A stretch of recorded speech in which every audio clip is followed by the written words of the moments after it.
കോഴിക്കോട് 17 പേരെ കടിച്ച തെരുവുനായയ്ക്ക് പേ വിഷബാധ സ്ഥിരീകരിച്ചിരിക്കുകയാണ്. കഴിഞ്ഞ ചൊവ്വാഴ്ചയാണ് നടക്കാവിൽ വെച്ച് തെരുവുനായ ആളുകളെ ആക്രമിച്ചത്. കടിയേറ്റ 17 പേർക്കും വാക്സിൻ നൽകിയിരുന്നു. ബെൻസൺ ബാബു ചേരുന്നു വിവരങ്ങളുമായി. ബെൻസൺ, ഈ 17 പേരെ കൂടാതെ മറ്റാരെങ്കിലും തെരുവുനായ കടിച്ചോ എന്ന തരത്തിലുള്ള പരിശോധനകൾ അവിടെ നടക്കുന്നുണ്ടോ? എല്ലാവർക്കും തന്നെ വാക്സിൻ എടുക്കാൻ കഴിഞ്ഞിട്ടുണ്ടോ? എന്തൊക്കെയാണ് വിവരങ്ങൾ? ലക്ഷ്മി പത്മ, ഈ കഴിഞ്ഞ ചൊവ്വാഴ്ചയാണ് ഇത്തരത്തിൽ നടക്കാവിൽ വെച്ച് തെരുവുനായ ആക്രമണം ഉണ്ടാകുന്നത്. നടക്കാവ് ക്രിസ്ത്യൻ കോളേജിന് സമീപം CH മേൽപ്പാലത്തിന് സമീപം ഇവിടെയാണ് ഈ തെരുവുനായ 17 ആളുകളെ ആക്രമിച്ചത്. 17 പേർക്കാണ് തെരുവുനായയുടെ കടിയേറ്റത്. അന്ന് ഈ ആക്രമണം ഉണ്ടായ അന്ന് തന്നെ ഈ 17 പേർക്കും പ്രാഥമിക ചികിത്സ നൽകുകയും വാക്സിൻ നൽകുകയും ചെയ്തിരുന്നു.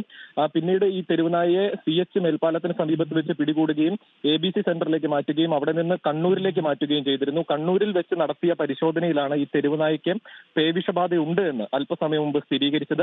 നിലവിൽ ആരോഗ്യ വിഭാഗവും കോർപ്പറേഷനും പറയുന്നതനുസരിച്ച് ഈ കടിയേറ്റ ആളുകളാരും ആശങ്കപ്പെടേണ്ട സാഹചര്യമില്ല എന്നാണ് അറിയിച്ചിട്ടുള്ളത്. കാരണം നിലവിൽ ഇവർക്ക് 17 പേർക്കും വാക്സിൻ എടുത്തിട്ടുണ്ട്. ഈ വാക്സിൻ പൂർത്തിയാക്കുക, ഇതിന് വാക്സിൻ കാലാവധിയുണ്ട്, അത് ഓരോ ടൈമായിട്ടുള്ള വാക്സിൻ അത് പൂർത്തിയാക്കുക, മറ്റ് ആശങ്കപ്പെടേണ്ട സാഹചര്യമില്ല എന്നാണ് നിലവിൽ കോർപ്പറേഷനും ആരോഗ്യ വിഭാഗവും അറിയിച്ചിട്ടുള്ളത്. ഈ 17 പേർക്കല്ലാതെ മറ്റാർക്കും കടിയേറ്റിട്ടില്ല, പരിക്കേറ്റിട്ടില്ല എന്ന് തന്നെയാണ് കോർപ്പറേഷനിൽ നിന്നും നമുക്ക് ലഭിക്കുന്ന വിവരം. ബെൻസൺ ബാബുവാണ് കോഴിക്കോട് നിന്നിപ്പോൾ വിവരങ്ങൾ പങ്കുവച്ചത്.